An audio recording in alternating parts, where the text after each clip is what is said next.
tous, alors aujourd'hui on est dimanche 31 décembre, il est 8h35, donc je vais vous montrer ma routine du petit-déj, du matin.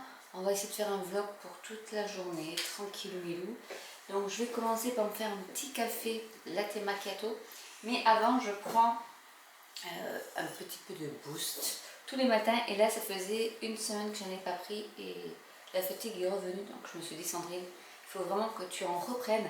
Donc déjà je prends du Ninja Red, c'est une boisson à base de baie de goji, donc ça je me mets dans un petit verre, j'en mets pas beaucoup, mais j'en prends, parce qu'après je prends des compléments alimentaires, bah ouais, je me fais vieille, ça se conserve au frigo.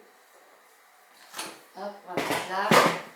Et avec, je prends donc de la vitamine D parce que on manque de vitamine D. Donc je prends un comprimé de vitamine D. Je prends pour les défenses immunitaires Inner Defense. Je vais vous mettre comme ça, j'espère que vous pouvez le voir. Donc tout ça c'est de chez Young Living. Si vous voulez que je vous parraine pour aller sur la boutique Young Living, n'hésitez pas à me le dire, je mettrai en barre d'infos mon code parrain. Ici c'est de l'oméga 3, parce que ça aussi on en a besoin pour notre petit cerveau. Nous avons bien sûr du super cal, donc c'est du calcium. Du coup je me fais mon petit cocktail vitamine D calcium, puisqu'il faut de la vitamine D pour fixer le calcium. Voilà. Donc du coup je fais mon petit cocktail parce que bah, voilà, c'est bientôt 51 ans, c'est ça. Et après multigreen, c'est une gélule où il y a plein de verres, de graines vertes, d'herbes, de tout ce qu'on veut. Et ça aussi, il y a de la chlorophylle, et ça aussi on en a besoin. Donc là c'est 3 par jour aussi. Donc en fait ce que je fais, c'est que je fais mon petit mélange. Donc là je couvre à peu près tous mes besoins journaliers avec ça, juste hop.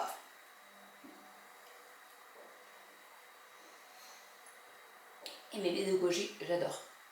Alors avant je prenais du gingembre avec mélangé, c'était le top. Je vais passer à mon petit latte macchiato.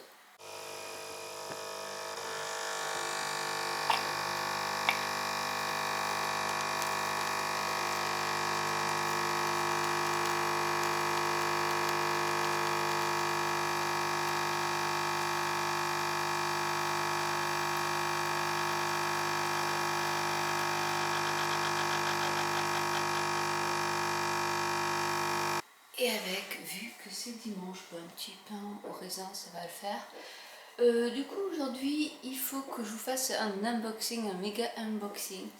Je ne vous l'ai pas dit, donc là, je vais le dire. Voilà, c'est le dernier mot de l'année. Je suis devenue depuis officiellement, on va dire septembre de cette année, ambassadrice Cricut. Et du coup, pour me récompenser de mon travail acharné chez Cricut, enfin, en démonstration Cricut, j'ai reçu une méga machine. Donc je vais vous faire l'unboxing de cette machine que j'ai gagnée par rapport à mes heures. Hein. Voilà, c'est pas une offre de Cricut, c'est par rapport à tant d'heures, j'ai droit à temps, et du coup j'ai pu me payer gratuitement la machine Cricut que je vais vous déballer tout à l'heure avec l'aide de ma fille, parce qu'il faut être deux.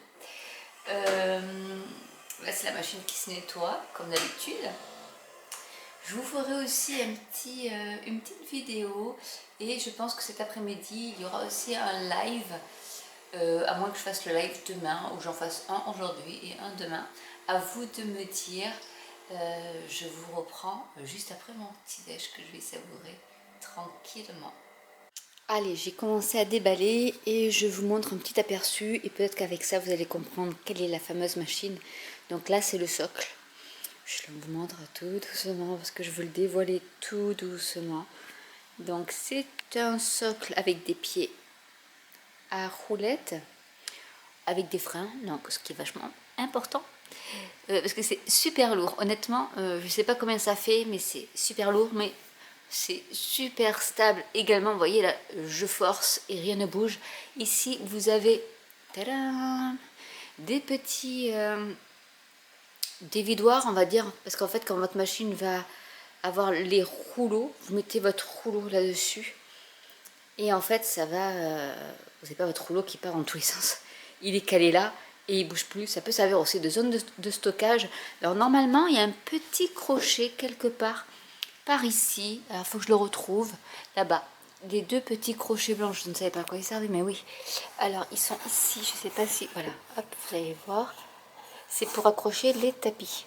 Donc vraiment, tout a été bien pensé pour qu'on perde le moins de place possible. Parce que déjà, ça prend de la place. Et vous avez de l'autre côté l'autre rouleau, puisque d'un côté ça va se dérouler et de l'autre ça va tomber de l'autre côté quoi. Donc du coup c'est pour pas que ça traîne par terre. Et je trouve ça super. Et au tout début je pense que je vais m'en servir pour stocker un peu mon matériel. Voilà, donc là c'est juste le pied. Et je vais m'atteler à la machine, mais là je pense que ma fille n'étant pas levée, je vais la déballer, mais je vous montrerai une fois sur la table. Ce sera beaucoup mieux. A tout de suite. Bon, et bien voilà la bête de montée. Alors je vous la montre. La voilà. Donc je vous mets en comparaison l'armoire. Voilà, vous voyez la largeur. En fait, vous pouvez faire du... ici c'est du 30, donc du 60 cm sur une infinie. Pareil, jusqu'à 90, voire plus si c'est des rouleaux que vous stockez là. Je vais vous montrer, hop, vite fait dans mon bazar ici, la grandeur du papier, vous voyez, par rapport à ma main. Voilà, j'essaie de le mettre le plus droit possible parce que j'ai pas envie que il se torde trop. Faut que je fasse attention à mes mugs parce que là, voilà, c'est l'arrière du décor de mon atelier. Autant vous dire que c'est un peu le bazar. Mais voilà du coup la bête de plus près. Donc je vous montrerai, je vous ferai une petite vidéo déjà pour la mise en route, parce que là je ne l'ai pas mise en route. Et elle fait beaucoup de bruit par contre. Et c'est trop bien. Je suis super contente. Et si vous êtes sur le Havre et que vous voulez rencontrer la bête, et que je vous montre des exemples, si vous voulez faire des ateliers Cricut, n'hésitez pas à me le dire en commentaire, m'envoyer un petit mail hein, qui sera toujours en barre d'infos. Et maintenant me voici en mode blinis pour le saumon fumé. Bah oui, j'ai beaucoup de choses à faire aujourd'hui. J'ai fait ma vidéo que vous aurez mi-janvier. Il me reste encore tout ça. Donc moi c'est pas beaucoup. En général j'en fais une trentaine par fournée. Donc là je vais retourner les blinis et continuer sur ma lancée. Donc là c'est le moment favori. Après avoir fait des blinis, ça y est, ça c'est fait. Je prends ma petite tisane après avoir mangé un pain bonheur. C'est pas du 31, pas mal hein. Et là, avec la petite pote. Je l'adore, honnêtement, je l'adore. Et les verres de chez Lidl, la marque Ernesto, à double paroi, donc du coup, c'est pas chaud, mais c'est bouillant. Je vais laisser refroidir. Mais voilà un peu la moitié de la journée, parce qu'il est que 13 h. Je vais faire un live tout à l'heure. Et ensuite, je vais faire quelques petites bidouilles par-ci par-là. Et je vous dis donc à très bientôt. J'espère que ce vlog vous a plu. Dites-moi en commentaire si vous aimez ce format. J'en ferai un peu plus s'il le faut, si ça vous plaît surtout. Et je vous dis donc à très bientôt pour une nouvelle vidéo. Bye!